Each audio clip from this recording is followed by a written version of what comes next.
जय हिंद दोस्तों, वंदे मातरम। आज की डेट में अगर हम बात करें तो हर एक देश कहीं ना कहीं यही चीज़ चाहता है कि उसके बारे में जो भी खबरें हों उसके अतीत को लेकर वो सभी चीज़ें पॉजिटिव हों। मतलब कौन चाहेगा कि ये कहे कोई कि भैया अतीत में आपने जर्मनी जैसे कांड किए थे, जैसे कि वहाँ पे हिटलर ने किया था। हर एक देश, हर एक व्यक्ति भी यही, बल्कि मैं कहूँगा, चाहेगा कि उसका इतिहास धुला जा सके। और ये चीज़ें कैसे होती हैं, इसका सिर्फ एक ही तरीका है कि जो आने वाली जनरेशन है उसका ब्रेन वॉश किया जाए। और उसका ब्रेन वॉश को जिस तरीके से किया जाए कि अतीत में आपने जो गलतियां करी हैं उन गलतियों को दरअसल आपकी उपलब्धियां बताया जाए। मतलब ये बताने की कोशिश करी जाए कि भैया हमने उस समय तो कुछ गलत किया ही नहीं थे, बल्कि हमारे साथ पूरा पूरा धोखा हुआ था। अब ऐसे में जब बात पाकिस्तान की आती है, इसका इतिहास ही कुछ 70 साल पुराना है, इससे ज़्यादा पुराना उसका इतिहास नहीं है। तो उसके सामने तो बचाने के लिए काफ़ी कुछ है भाई। मतलब आप सोचो कि इतनी लड़ाइयाँ हुई जिसमें कि वो हर लड़ाई में हारा। अगर आप अभी भी अधिकतर पाकिस्तानी यूथ के वीडियोस देखेंगे जो कि यूट्यूब पे खास से मौजूद हैं, उन सभी में उनको यही पढ़ाया जाता है कि वो लोग जीत गए थे। 99 में जो कारगिल का वॉर हुआ था, उसके बारे में जो प्रॉक्सी वॉर उसके पहले जो इनने शुरू किया था मुशर्रफ ने, आर्मी के सोल्जर्स को ही भेजकर, उसके बारे में भांडा फोड़ पूरी दुनिया में हो चुका है। लेकिन पाकिस्तान के लोग अभी भी इस भ्रम में जीते हैं कि भाई हमारी कोई गलती नहीं थी, जबकि मुशर्रफ खुद भी बोल चुके हैं कि वहाँ पर उनकी गलती थी। लेकिन इन सभी चीज़ों के बीच में 1971 एक ऐसा साल है, 16 दिसंबर 1971, जो कि पाकिस्तान के इतिहास का सबसे, पाकिस्तानी सेना के इतिहास का सबसे काला दिन मैं कहूँगा। वो ऐसा इसलिए कहना ज़रूरी है क्योंकि उस दिन ऑन रिकॉर्ड पाकिस्तानी सेना ने सरेंडर किया था और बांग्लादेश का विभाजन हुआ था और बांग्लादेश एक नया देश बना था। इसके पहले ईस्ट पाकिस्तान और वेस्ट पाकिस्तान होता था।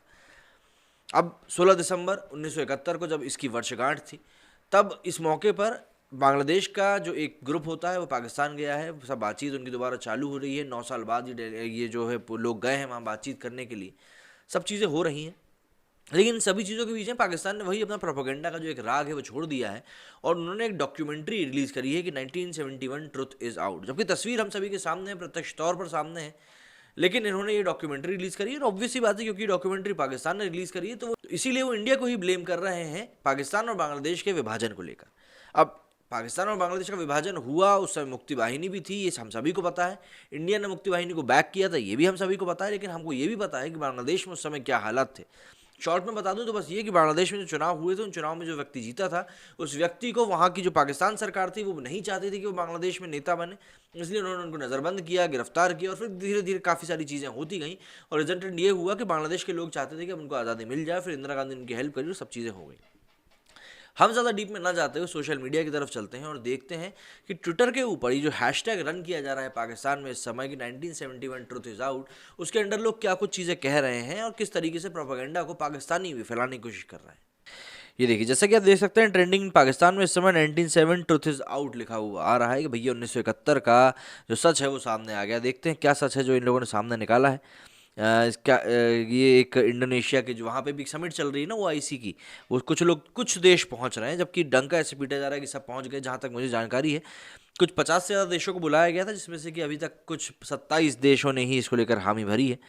कई सारी बातें हो रही हैं। जैसे साजिददार लिखते हैं कि Pakistan establishment along with hired producers release a documentary 1971 truth is out where they blamed India for the separation of East Pakistan.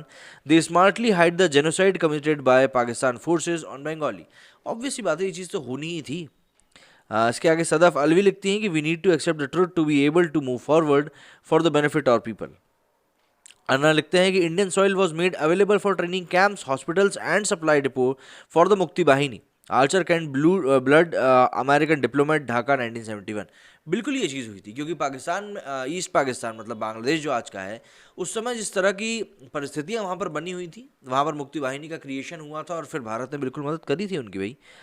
Tom and Jerry Mukti Bahini killed innocent Pakistani Biharis as they backed and supported Pakistan army there including my grandfather. अच्छा जी, इनको बहुत पता है।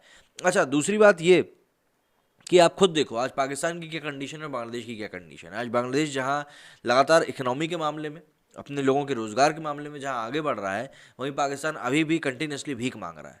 तो कहीं ना कहीं आपको ये भी तो मानना पड़ेगा कि भाई बांग्लादेश ने अलग होकर अच्छा किया। नहीं अलग हुआ होता तो अभी वही चल रहा होता। जैन अली लिखते हैं, जैर Bhutto and Sheikh Mujibur Rahman came to a deadlock post 1970 elections and the miscalculated decision of Yahya Khan fueled the nationalistic rhetoric in East Pakistan. कुछ पाकिस्तानी सही भी बोल रहे हैं शायद। सज्जद अरशद लिखते हैं कि he make Bangladesh with help from India Mukti Bahini of east Pakistan the one and only first martial law administration of Pakistan Zulfikar Ali Bhutto. अच्छा, अब ये भी एक प्रोपेगेंडा है कि Pakistan army fought bravely in east Pakistan but we had 50 soldier against their 1 soldier.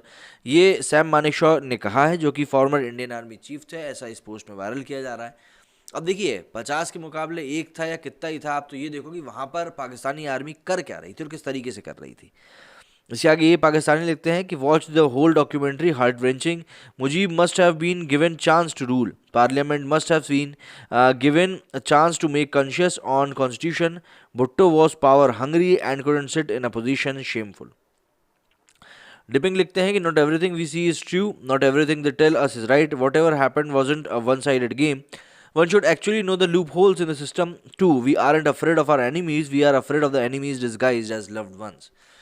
चलो, कोई लोग तो सच बोल रहे हैं। इन्होंने लिखा, documentary reveals how insecurities of the vulnerable people of the then East Pakistan were misused by the India to promote a separatist movement when the people of east Pakistan including Sheikh Mujibur Rahman did not necessary want an independent nation. ये तो हुआ ही था, लेकिन बात वही है ना कि आपके देश के लोग माने ही नहीं और फिर चीज़ें इसी तरीके से फिसलती हुई चली गई। Where can I get this documentary from? सिम ने लिखा है, मैडम इससे अच्छा गूगल कर लिया तो ज़्यादा पता चल जाता। इसमें लिखा है, the initiative of revealing the 1971 tragedy is in a unique way. Many of them said they were totally unaware of many of the information shared and how it completely changed their perspective on the fall of Dhaka. कुछ time में तो ये इसको पूरा ही नकली बताने लगेंगे। पाक army fought gallantly despite the fact that they were over 1,000 miles away from their base, surrounded by all sides by Indians. Indian colonel also acknowledged the bravery of Pak army. Note the jubilant Bengalis who owe their freedom to Hindus. वही भी खट्टक लिखते हैं, this is great reason for what I love Imran Khan, nation respect your courage and always support you in the movement. अच्छा जी, अब इनने क्या कर दिया। उबंटू लिखते हैं, no one is removing the role of India here, it was the attitude of West Pakistan towards East Pakistan and the atrocities that were committed there. India was not involved in those incident, it was the people of West Pakistan themselves. तो यहाँ पर basically बात यह है कि भाई पाकिस्तान ने कहीं ना कहीं खुद के लिए गड्ढा खोदने का काम किया था, और जब वो गड्ढा अच्छा खासा खुद गया उसके बाद ये सब जो रिएक्शन है वो निकल कर सामने आए, और उनके रिएक्शन के नतीजे में ये बात निकल कर सामने आई कि भैया अब वहाँ पर बांग्लादेश बनने जा रहा है, और वही चीज़ हुई भी। अब ये जो पूरा मामला है, इसके ऊपर आप कितनी ही लीपापोती कर लें, कितना ही प्रोपेगेंडाबाजी कर लें, आप कितना ही किसी को सही और किसी को गलत ठहरा दें और किसी को खटगरे में खड़ा कर दें, लेकिन फैक्ट यही रहेगा कि भाई पाकिस्तान ने वहाँ पर सरेंडर किया था, ऑन रिकॉर्ड किया था, और अब वहाँ पर जो भी कुछ हुआ उसके बारे में आप कितनी ही लीपापोती कर लें, ये फैक्ट आप कभी भी नहीं बदल सकते, और आप कितनी ही कोशिश कर लें इस फैक्ट को आप बदल पाएंगे भी नहीं। ऐसे में आप सिर्फ एक कोशिश ये कर सकते हैं कि पाकिस्तान के जो लोग हैं उनका आप ब्रेन वॉश कर सकें, और आप वो बिल्कुल बखूबी कर भी रहे हैं, लेकिन सच्चाई तो सच्चाई है, वो तो बदलने से रही है। मेरे इस वीडियो में फिलहाल इतना ही। आप लोगों को कुछ कहना है तो कमेंट सेक्शन आपके लिए खुला हुआ है।